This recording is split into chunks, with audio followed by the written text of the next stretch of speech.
ഞങ്ങൾ പ്രതീക്ഷ പോലെയുള്ളൊരു വിധിയായിരുന്നു. 4 സെക്ഷൻസ് വന്നിട്ടുണ്ട്. അപ്പോൾ ഞങ്ങളത് തന്നെയാണ് പ്രതീക്ഷിച്ചിരുന്നത്. അപ്പം ശിക്ഷേൻ്റെ കാര്യത്തിലും ബഹുമാനപ്പെട്ട കോടതി പരമാവധി ശിക്ഷ കൊടുക്കുമെന്ന് തന്നെയാണ് ഞങ്ങളുടെ വിശ്വാസം. കോടതിയിൽ പ്രതീക്ഷയുണ്ട്.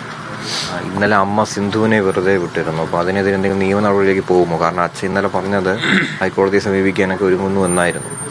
ഇല്ലില്ല, അങ്ങനെയുള്ള തീരുമാനങ്ങളൊന്നും എടുത്തിട്ടില്ല. ശരിക്കും അത് പപ്പ ഇന്നലെ ഒരു വിഷമത്തിൻ്റെ പുറത്ത്, അതായത് വൈകാരികമായിട്ടുള്ളൊരു നിമിഷത്തിൽ പറഞ്ഞതാണ്. ശരിക്കും തെളിവുകളുടെ അടിസ്ഥാനത്തിലാണ് കോടതി വിധി വന്നിട്ടുള്ളത്. അത് പൂർണ്ണമായിട്ട് ഞങ്ങൾ അംഗീകരിക്കുകയാണ്. ഞങ്ങൾക്ക് വേണ്ടിയിരുന്നത് ഗ്രീഷ്മേനെയും അത് പക്ഷേ കൂടെ പ്രതികളായിട്ടുള്ള എല്ലാവരും വേണം. എന്നാൽ തെളിവുകളുടെ അടിസ്ഥാനത്തിൽ അമ്മാവനും വന്നിട്ടുണ്ട്, ഗ്രീഷ്മയ്ക്ക് 4 സെക്ഷൻസ് വന്നിട്ടുണ്ട്.